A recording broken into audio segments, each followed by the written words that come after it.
Hello everyone, this is HK Educations and I am your educator.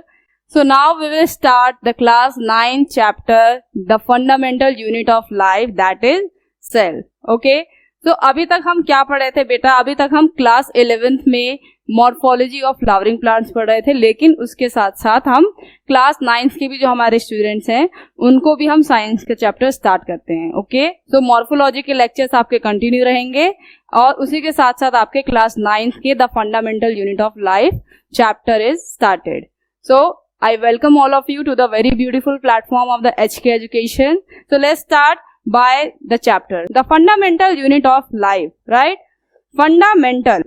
अगर हम बात करते हैं fundamental unit की, तो इसका मतलब क्या होता है? उससे पहले हमें ये समझना है कि ये life क्या होता है, right? हम बात कर रहे हैं life की fundamental unit. तो ये सारी चीजें किस तरीके से लिंक्ड है हम इस चैप्टर में पढ़ेंगे. अभी हम क्या कहते हैं कि हमारे पास लिविंग वर्ल्ड है, ठीक है. लिविंग वर्ल्ड यानी कि life is only present on the planet earth. Okay, तो प्लैनेट अर्थ पे अगर आप देखेंगे तो लाइफ इज प्रेजेंट. अब life is present only on planet earth, तो हम कहते हैं वाई, केवल अर्थ पे ही हमारी लाइफ प्रेजेंट क्यों है? इसके पीछे फैक्टर ये हो सकते हैं कि अर्थ का एनवायरनमेंट सुटेबल है ताकि कोई लिविंग सेल वहां पे ग्रो कर सके, लिविंग ऑर्गेनिज्म ब्रीथ कर सके, राइट, उन्हें फूड मिल सके. और किसी भी चीज को जिंदा रहने के लिए और क्या क्या चाहिए, हमें पता है कि फूड चाहिए हमें, राइट, हमें चाहिए कि ऑक्सीजन मिले, प्रॉपर न्यूट्रिशन मिले. तो ये सारी चीजें हैं जो कि डिफाइन करती हैं कि अगर आप लिविंग ऑर्गेनिज्म हैं तो आप सर्वाइव कर सकते हैं या नहीं. अगर आप किसी दूसरे प्लैनेट पे जा रहे हैं तो वहां पे आपको सरवाइव करने के लिए प्रॉपर फूड नहीं मिलेगा, अदरवाइज ऑक्सीजन नहीं मिलेगा. तो ये सारी जो चीजें हैं वो हमारे एनवायरमेंटल फैक्टर होते हैं जो कि हमें सरवाइव करने में हेल्प करते हैं, राइट. अब लिविंग ऑर्गेनिज्म को सरवाइव करना है, लिविंग ऑर्गेनिज्म को सरवाइव करना है, तो सरवाइव करने के लिए उसे कुछ सेट ऑफ रिक्वायरमेंट है जो उसे अपने एनवायरनमेंट से मिलती हैं. हम यहाँ पे बात करेंगे कि कोई भी लिविंग ऑर्गेनिज्म है, राइट. जब हम स्टडी करते हैं अपने प्लैनेट अर्थ से तो हम ये देखते हैं कि कोई चीज लिविंग है और कोई चीज नॉन लिविंग है. ऐसा क्यों? अगर आपके पास पेन है ये लिविंग नहीं है, ओके. आपके पास कोई टेबल है, फोन है, वो लिविंग नहीं है. लेकिन अगर हम खुद की बात करें, एनिमल्स की बात करें, प्लांट्स की बात करें, so they are living. So the question comes in our mind, why this is so, why we are called as living organism and why they are not. The answer could be like कि हम breathe करते हैं, ये basic से answer होते हैं हमारे. पर इसके बाद जब क्वेश्चंस आते हैं कि भाई ठीक है, मान लेते हैं कि हम ब्रीथ कर रहे हैं, हमें फूड चाहिए, इसीलिए हम लिविंग है, लेकिन लिविंग ऑर्गेनिज्म में और नॉन लिविंग ऑर्गेनिज्म में क्या कोई और डिफरेंस है? तो आंसर आता है कि हाँ, वो डिफरेंस है आपका द फंडामेंटल यूनिट पे. अब फंडामेंटल यूनिट का मतलब क्या होता है? फंडामेंटल यूनिट का मतलब ये है कि जब आप किसी भी चीज को बहुत ही बेसिक्स पे जाके चले जाते हो, मतलब फॉर एग्जांपल अगर मैं आपको दूं, किसी भी बड़ी बिल्डिंग बनानी है आपको, या आप अभी जिस रूम में बैठ के इस लेक्चर को देख रहे हो वो भी आप एग्जांपल ले सकते हो. तो उस रूम की अगर मैं आपसे पूछूं कि इस रूम को बनाने के लिए सबसे बेसिक यूनिट आपकी रिक्वायरमेंट क्या थी, तो आप कहोगे कि मैम इस रूम को बनाने के लिए बेसिक हमारे पास ब्रिक्स की यूज पड़ी होंगी, उन ब्रिक्स की मदद से ही हमने ये वॉल्स खड़ी करी और उन वॉल्स से ही फिर हमने सीमेंट की हेल्प से एंड अदर केमिकल की हेल्प से हमने पूरा रूम प्रॉपर सेटअप किया. ओके, तो हम कहते हैं कि हाँ, वही जो हमारी बेसिक और फंडामेंटल रिक्वायरमेंट है उस रूम को बनाने के लिए, राइट. तो उस रूम को बनाने के लिए फंडामेंटल रिक्वायरमेंट है वो ब्रिक. अब यही क्वेश्चन साइंस में आया साइंटिस्ट के कि जितने भी ये लिविंग ऑर्गेनिज्म हम देख रहे हैं आसपास इंटरेक्ट कर रहे हैं, कि छोटी सी चींटी जा रही है यहाँ से, पेड़ ऐसे प्रॉपर खड़े हैं, उनपे फ्रूट्स आ रहे हैं, फ्लावर्स ग्रो कर रहे हैं, उनकी अपनी सीजन चल रहे हैं, हमारे पास दूसरे एनिमल्स हैं, हम भी हैं, तो हम सबके अंदर वो बेसिक फंडामेंटल चीज क्या है, राइट. तो अब यही क्वेश्चन आया कि वो फंडामेंटल यूनिट ऑफ लाइफ क्या है. तो हम कहते हैं, जो हम इस चैप्टर में पढ़ेंगे, कि कोई भी लिविंग ऑर्गेनिज्म हो, be it plant, animal, any kind of living organism, सब में जो आपका एक कॉमन होगा वो होगा cell. Okay, so the cell is the fundamental unit of life. अब हमारे पास क्वेश्चन आ गया कि व्हाट इज सेल, कि सेल होता क्या है. तो हमने कहा कि cell is the fundamental unit of life. Cell is the fundamental unit of life. Okay? After that हम कहते हैं ठीक है, cell is the fundamental unit of life, पर हम माने कैसे? तो अब हम पढ़ेंगे about the discovery of the fundamental unit of life, जो कि आपके NCERT का पहला टॉपिक है. ओके? तो NCERT में भी सबसे पहले यही बताया गया है कि सेल की डिस्कवरी कैसे हुई थी. Okay? How the cell was discovered as the fundamental unit of life. How it was discovered, और फिर डिस्कवर करने के बाद कैसे उसे सेल थ्योरी में डाला गया कि हाँ, सेल ही सारे living organism, be it plant और एनिमल, सब में प्रेजेंट होता है. So let's start with the discovery of the fundamental unit of life, cell. About the discovery. Discovery हुई थी 1665 में by a scientist name was Robert. Okay? अब जो हमारे साइंटिस्ट थे उन्होंने क्या किया कि उस समय में एडवांस माइक्रोस्कोप नहीं होते थे. ओके? एडवांस माइक्रोस्कोप नहीं होते थे और इवन प्रॉपर माइक्रोस्कोप ना होने की वजह से हम माइक्रो ऑर्गेनिज्म की वर्ल्ड में देख नहीं पाते थे. अभी हम क्या करते हैं कि मैग्नीफाइंग ग्लास लिया, चीजों को बड़ा करके देख रहे हैं. कंपाउंड माइक्रोस्कोप लिया, उसकी मदद से हम देख पा रहे हैं. हमने कोई भी माइक्रोस्कोप लिया, हमने टिश्यू कल्चर बनाया, कोई भी स्लाइड बनाई और उसे हम बिग करके विजुअलाइज करके देख सकते हैं. We have electron microscope and a lot more of different kinds of microscope. अब उस समय साइंटिस्ट के पास में माइक्रोस्कोप तो नहीं होते थे, लेकिन उनके पास में लेंस होते थे. राइट? तो लेंस की मदद से उन्होंने डिफरेंट कॉम्बिनेशन बनाने शुरू किए कि चलो ठीक है, 2-3 तरह के लेंसेज को एक साथ रख के देखते हैं कि इमेज क्या मैग्नीफाई हो पा रही है, कैसी दिख रही है इमेज किसी भी ऑब्जेक्ट की जब हम उसके अंदर रखते हैं. ओके? तो इस तरीके से साइंटिस्ट अपने आप में एक्सपेरिमेंट करते थे और खुद के माइक्रोस्कोप बनाते थे. तो हमारे पास जो साइंटिस्ट रॉबर्ट हुक, ठीक है, रॉबर्ट हुक ने क्या किया, ऐसे ही अपना एक प्रिमिटिव माइक्रोस्कोप बनाया. Not a proper microscope, it was a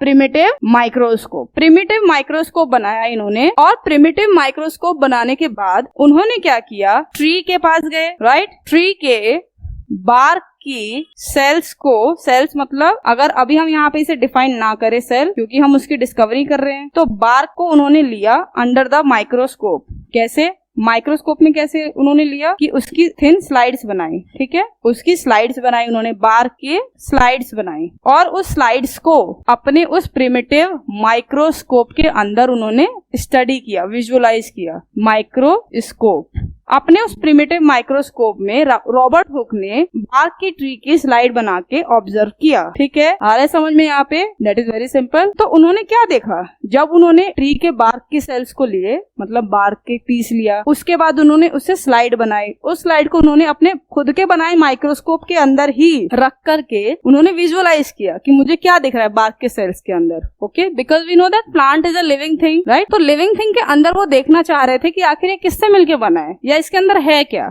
okay? तो उन्होंने क्या देखा उसके अंदर कि जब उन्होंने इस तरीके से अपनी स्लाइड को रखा, ठीक है, I hope this is clear, इस तरीके से उन्होंने स्लाइड ली, सेंटर में उन्होंने अपना स्पेसिमेन रखा बार्क का, ऐसे ही देखते हैं हम, और उन्होंने क्या देखा कि जो भी उनके पास में सैंपल पीस था उसके अंदर उनको हनीकॉम्ब लाइक स्ट्रक्चर विजुअलाइज हुआ.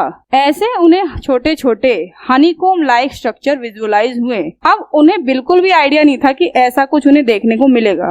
राइट? किस तरीके से उन्हें हनीकॉम्ब लाइक स्ट्रक्चर ऐसे विजुअलाइज हो रहे हैं प्रॉपर ऐसे.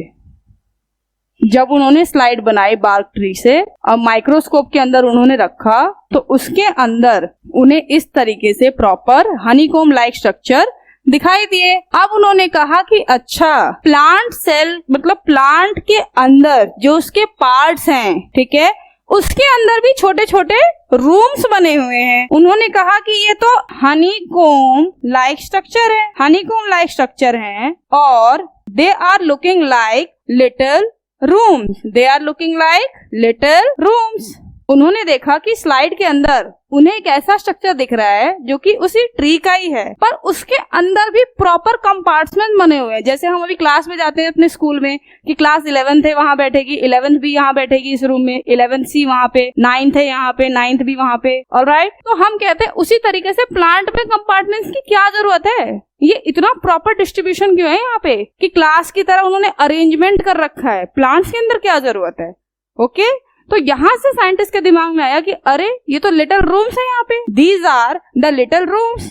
और इन्हीं लिटिल रूम्स को उन्होंने अपनी लैंग्वेज में क्या बोला, उन्होंने अपनी लैंग्वेज में बोला सेल्यूली. सेल्यूली अपनी लैंग्वेज में उन्होंने बोला लिटिल रूम्स को सेल्यूली. वहीं से आपका टर्म आया है सेल.